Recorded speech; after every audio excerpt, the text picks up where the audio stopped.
2 महीने मायके रहूंगी। दिनेश और अनीता का एक खुशहाल परिवार था। उनके घर में वैसे तो कोई दिक्कत नहीं थी, पर उनकी बहू को अपने ससुराल रहने से ज्यादा मायके रहना अच्छा लगता था। क्या बात है, आज इतनी चुप क्यों? सुबह तो ठीक लग रही थी। कुछ नहीं मतलब बहुत कुछ। बताओ तो सही, मेरी प्यारी पत्नी के दिल में क्या चल रहा है? बस माँ की बहुत याद आ रही है। अच्छा, पर अभी तो कुछ दिन पहले ही होकर आई थी ना वहां। हाँ, लेकिन माँ से दूर रहना बहुत मुश्किल लगता है। उनके बिना मन ही नहीं लगता। अरे, अब तुम शादी करके आई हो, ये तुम्हारा घर है, माँ पापा भी तो है यहाँ। हाँ, पर मायके की बात अलग होती है। वहाँ माँ पापा के साथ जो अपनापन महसूस होता है वो कहीं और नहीं मिलता। देखो रानी, मैं समझ सकता हूँ कि तुम्हें उनकी याद आती होगी, पर हर हफ्ते मायके जाना तो सही नहीं है। यहाँ भी तो अब तुम्हारी जिम्मेदारियां हैं। और वहाँ मेरी कोई जिम्मेदारी नहीं। माँ पापा बूढ़े हो रहे हैं, उन्हें भी तो मेरी जरूरत है। मुझे बुरा नहीं लग रहा कि तुम वहां जाना चाहती हो, लेकिन अगर हर बार मायके का ही ख्याल रखोगी तो यहाँ के रिश्ते कैसे निभाए जाएंगे? मैं यहाँ सबको पूरा ख्याल रखती हूँ, फिर जब भी मैं मायके की बात करती हूँ तो तुम्हें ऐसा क्यों लगता है मैं अपनी जिम्मेदारियों से भाग रही हूँ?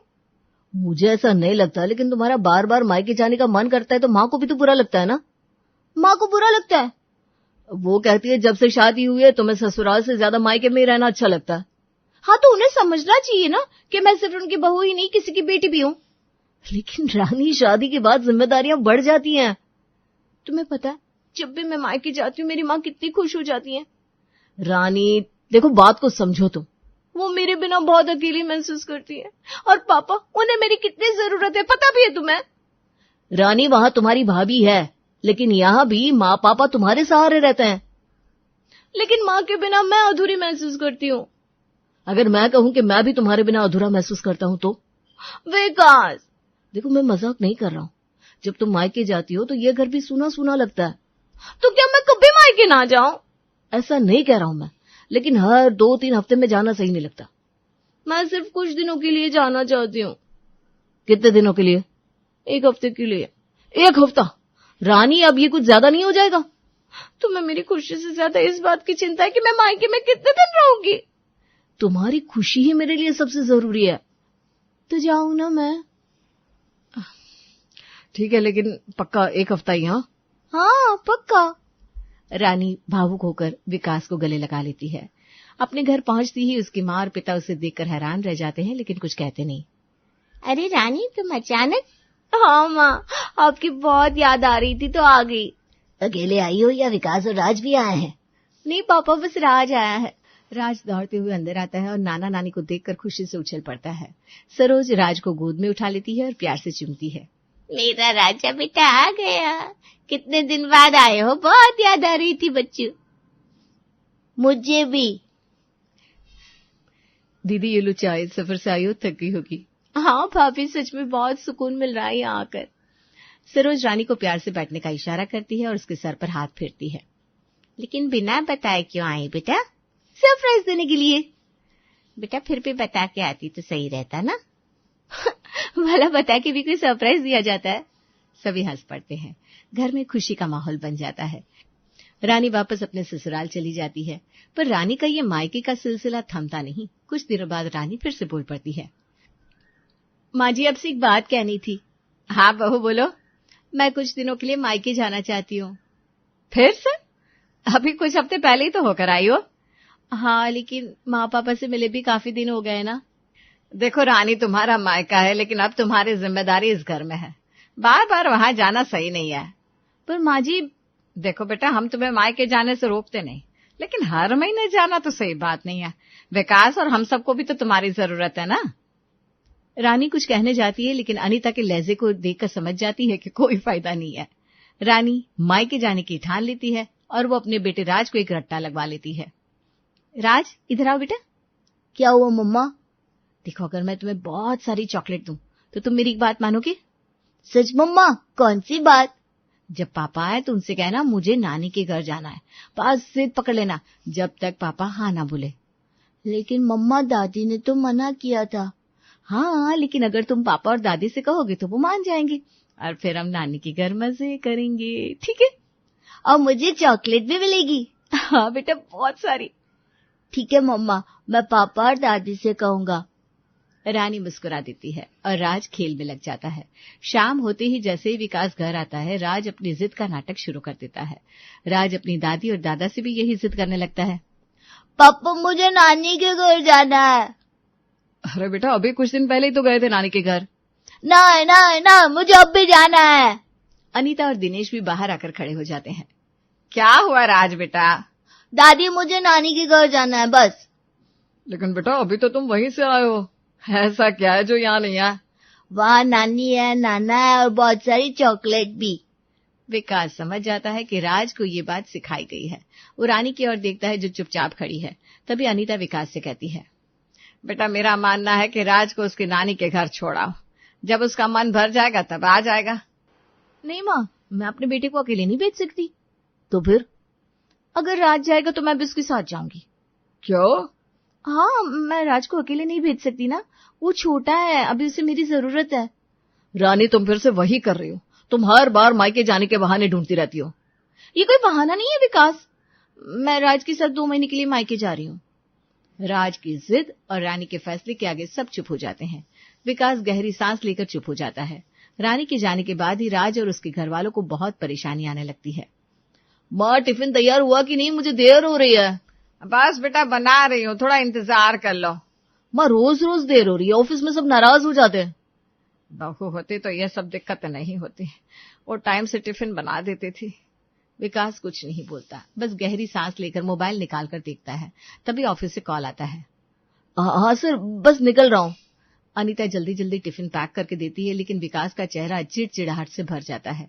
रानी के न रहने के कारण अनीता की तबीयत खराब होने के बावजूद उन्हें घर का काम करना पड़ता है। अरे क्या हुआ? कुछ नहीं, बस सर भारी लग रहा है, बहुत थक गई हूँ। तो तुम आराम क्यों नहीं कर लेती? अगर मैं आराम करूंगी तो घर का काम कौन करेगा? कपड़े धुलने हैं, खाना बनाना है, सब कुछ पड़ा है। रानी होती तो सब संभाल लेती। अब बस पे करो, अपनी मर्जी से गई है वो, अपनी मर्जी से आएगी। हमें तो संभालना पड़ेगा अपने घर का काम। इतने में दरवाजे की घंटी बजती है। अनीता किसी तरह उठकर दरवाजा खोलती है। दूध वाला खड़ा था। अनीता दूध लेती है, तभी राज की पढ़ाई कमजोर होने की शिकायत आती है। हेलो लोकेश जी, हम राज के स्कूल से बोल रहे हैं, हमें आपसे कुछ जरूरी बात करनी थी। हाँ जी, बताइए।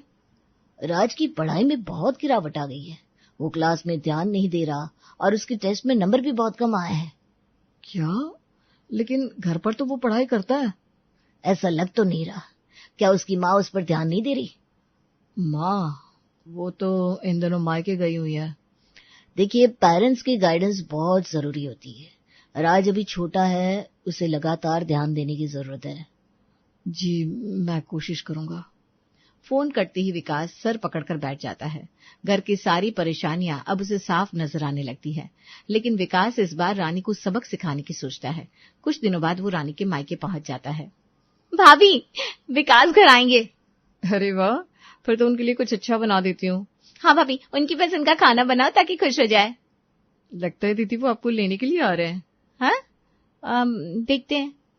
विकास के आने की बात घर के सभी लोगों को पता चलती है कि विकास कुछ दिनों के लिए नहीं बल्कि रानी के साथ 2 महीनों के लिए रहने आए हैं, जिस वजह से घर में बहुत सारी परेशानियां खड़ी हो जाती हैं। रोहन, एक बात कहूं? हाँ, बोलो बोलो। विकास, जीजाजी जब से आए हैं मुझे अपने कपड़ों पर ध्यान देना पड़ रहा है। ऐसा क्या हुआ? पहले मैं आराम से जो चाहती थी पहनती थी, लेकिन अब तो मुझे हर बार सोचकर सलवार सूट पहनना पड़ता है। हाँ, वो तो मैंने भी नोटिस किया, लेकिन इसमें दिक्कत क्या है? दिक्कत यह है कि मैं हमेशा अपने हिसाब से रहती थी, अब अचानक मुझे खुद को बदलना पड़ रहा है। वो तो मैं समझ सकता हूँ, पर रोहन, मुझे हर वक्त ध्यान रखना पड़ता है, मैं कैसे बैठूं, क्या पहन रही हूँ, ये सब ना बहुत परेशान कर रहा है मुझे। अरे बस कुछ दिन की बात है, झेल लो। झेल ही तो रही हूँ, और क्या कर सकती हूँ। वो उदास होकर अलमारी से सूट निकालती है और जींस वापस रख देती है। दोपहर में रोहन ऑफिस की मीटिंग में शामिल होने की कोशिश करता है, लेकिन बाहर बच्चों के खेलने और घर की चहल पहल से बार बार परेशानी होती रहती है। रोहन, तुम्हारी आवाज क्लियर नहीं आ रही है, क्या आसपास बहुत शोर है? अब सॉरी सर, मैं माइक म्यूट कर रहा हूँ। वो जल्दी से माइक म्यूट करता है और बाहर जाकर देखता है राज, रानी और बाकी घर वाले हंसते बोलते दिखाई देते हैं। अरे यार, थोड़ा धीरे बोल सकते हो क्या? मीटिंग में हूं मैं। ओहो, तो इतना गुस्सा क्यों कर रहे हो? गुस्सा नहीं कर रहा हूँ, लेकिन जब से जीजा जी आए हैं घर में कोई शांति नहीं बची। घर तो घर ही रहेगा ना, ऑफिस थोड़ी बन जाएगा। रोहन निराश होकर वापस अपने कमरे में चला जाता है। गहरी सांस लेकर माइक ऑन करता है। मीटिंग चलती रहती है, लेकिन रोहन का ध्यान भंग होता रहता है। शाम का समय होता है। सरोज सोफे पर बैठी चुपचाप सोच रही थी, तभी उसकी सहेली सविता का फोन आता है। अरे सरोज, कल की किटी पार्टी के लिए तैयार हो ना? नहीं यार, अब मैं नहीं आ पाऊंगी। क्यों, तबीयत ठीक नहीं है क्या? तबीयत ठीक है, पर दामाद जी आए हुए हैं। अब उनके सामने बार बार किटी पार्टी के लिए जाना अच्छा नहीं लगेगा। अरे छोड़ो ना, दामाद थोड़ी रुकेंगे। बात रुकने की नहीं है, लेकिन घर में हर समय उन्हें देखना पड़ता है, उनका ध्यान रखना पड़ता है। चलो फिर अगली बार सही। सरोज फोन रखकर सोच में पड़ जाती है और किटी पार्टी का प्लान मन ही मन छोड़ देती है। सुबह का समय, राहुल अपनी कुर्सी पर बैठकर चाय पी रहा था। रोज की तरह वो अखबार उठाने के लिए हाथ बढ़ाता है, लेकिन अखबार वहां नहीं था। अरे मेरा अखबार कहाँ है? पापा, अखबार तो विकास पढ़ रहे हैं। क्या? पर हमेशा मैं सबसे पहले पढ़ता हूँ। अब दामाद है तो उनको थोड़ा सम्मान तो देना चाहिए ना पापा। सम्मान अपनी जगह, लेकिन ये अखबार की आदत सालों पुरानी है। थोड़ी देर बाद विकास अखबार पढ़कर राहुल को देता है। लीजिए पापा, अब आप पढ़ सकते हैं। अब क्या फायदा? जो ताजी खबर होती है वो सबसे पहले पढ़ने का मजा ही अलग होता है। राहुल अखबार खोलता है, लेकिन उसका मूड पहले जैसा नहीं रहता। विकास के आने से घर में रोजमर्रा की जिंदगी बदल जाती है, लेकिन सब मिलके इसके लिए प्लान बनाते हैं। रानी, आज नाश्ते में क्या बना रही हो? माँ, पराठे बना रही हूँ। अच्छा, तो फिर दोपहर का खाना भी तू ही बना लेना, मैं जरा मंदिर जा रही हूँ। पर माँ, रोज तो भाभी बनाती है ना। अरे नहीं नहीं रानी, तेरे हाथ का खाना ना सबको बहुत पसंद आ गया, आज से तू ही बनाएगी। रानी न चाहते हुए भी दोपहर का खाना बनाती है। शाम होती है। रोहन जैसे ही घर आता है तुरंत अपनी माँ से कहता है, माँ, आज पराठे और दोपहर का खाना किसने बनाया था? मेरे ऑफिस वालों ने बहुत तारीफ की और मुझे भी बहुत अच्छा लगा। अरे तेरी बहन रानी ने, और किसने? माँ, फिर तो रात का खाना भी आज रानी ही बनाएगी। रानी के हाथ का खाना मजेदार होता है। हाँ, वैसे भी बहू का खाना खा खा के परेशान हो गए, कुछ स्वाद ही नहीं लगता। अच्छा तो ठीक है, आज पूरा खाना मैं ही बनाऊंगी। रानी खुशी खुशी काम में जुट जाती है, जबकि बाकी घर वाले मुस्कुराते हैं। अगले दिन सुबह रेशमा कपड़े धो रही थी, तभी सरोज तेज आवाज में उसे डांटने लगती है। ये सुनकर रानी और विकास भी वहां आ जाते हैं। अरे बहू, ये क्या हाल बना दिया है, कपड़ों का धुलाई तक ढंग से नहीं आती। क्या हुआ माँ? माँ, भाभी से क्या गलती होगी? अरे रेशमा को कपड़े धोना ही नहीं आता। मेरी बेटी कितने साफ सुथरे कपड़े धोती थी, एकदम चमकते थे। हाँ माँ, वो तो है, मुझे कपड़े धोना अच्छे से आता है। तो फिर तू ही अपनी भाभी को कुछ सिखा। आज से तू ही घर के कपड़े धोया कर और इसको अच्छे से सिखा। ठीक है, हाँ ठीक है ना, मैं सारे कपड़े धो दूंगी। विकास चुपचाप ये सब देख रहा था, जबकि बाकी घर वाले नजरें मिलाकर मुस्कुराते हैं।